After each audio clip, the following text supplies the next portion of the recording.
Good morning, ma'am. Good morning, classmates. Today, I will discuss about the framework and approaches in values education. But first, let us read first our learning objectives. So first, discuss the framework and approaches. Second, cite examples of practices and strategies that reflect the approaches. So first, let us discuss about the framework in values education or ESP. So what is framework? According to Merriam-Webster Dictionary, a framework is a basic conceptual structure as of ideas. While Smith G. 2019 defined framework as a structure or set of principles used to guide something. And how about the framework of values education or ASP? According to Rahal et al. 2023, the framework of values education or ASP is an effort to lay the foundations of the correct educational philosophy in a curriculum that contains the values, morals, and ethics that students should possess during the learning process. While Smith and Johnson 2018 described the framework of values education or ESP as it emphasizes principles and strategies to promote the development of positive values among students. We also have the goals, objectives, and guidelines.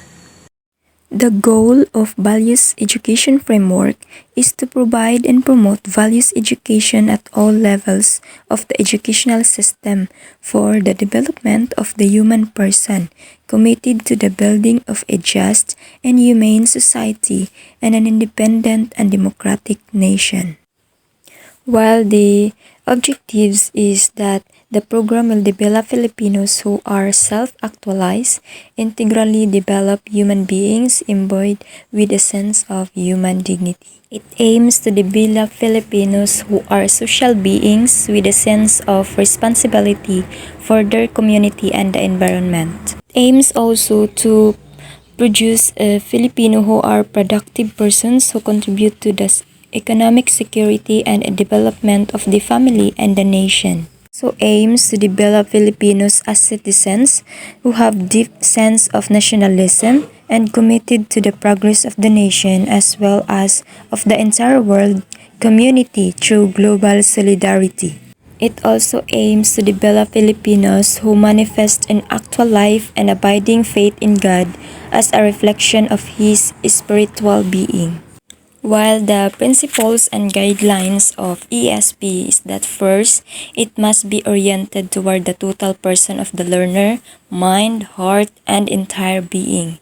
Second, it must take into consideration the unique role of the family in one's personal development and integration into society and nation. Use conceptual framework. The values conceptual framework is that it is descriptive. It is an attempt at an orderly description of a desirable value system on the basis of an understanding of the human person. It is also conceptual in a sense that it lists ideals which have to be internalized in the educational process. The values conceptual framework is also intended to be applicable in varying degrees to all three levels of the educational system. It is broad and flexible enough for adaptation to specific contexts. This conceptual framework is not prescriptive. It means that values cannot be imposed. It is not exhaustive. It does not purport to be a complete list of human values. It makes no statement on regional, local, and institutional needs and priorities.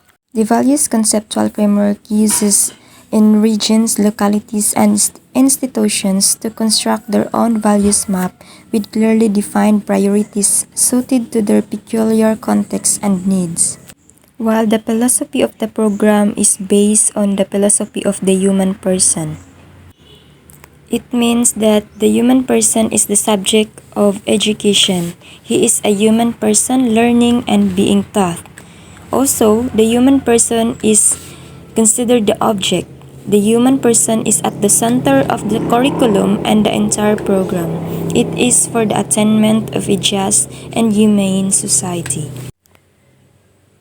The dimensions of human person include moral, spiritual, social, economic, physical, political, and intellectual aspects. Okay, for Group 1, this will be your questions. How can education sa pagpapakatao help produce a just and humane society? Again, in Group 1, how can edukasyon sa pagpapakatao help produce a just and humane society? Then for Group 2, why do we need to assist our students in becoming productive member of society? Again, why do we need to assist our students in becoming productive member of society? And lastly, for Group 3, why is it important to develop basic skills in developmental way? Again, why is it important to develop basic skills in a developmental way? Okay, do you have any questions about the guide questions I've given to each group? Okay, if none, let us watch the video. And after you have your answer, you're going to present it in front of the class.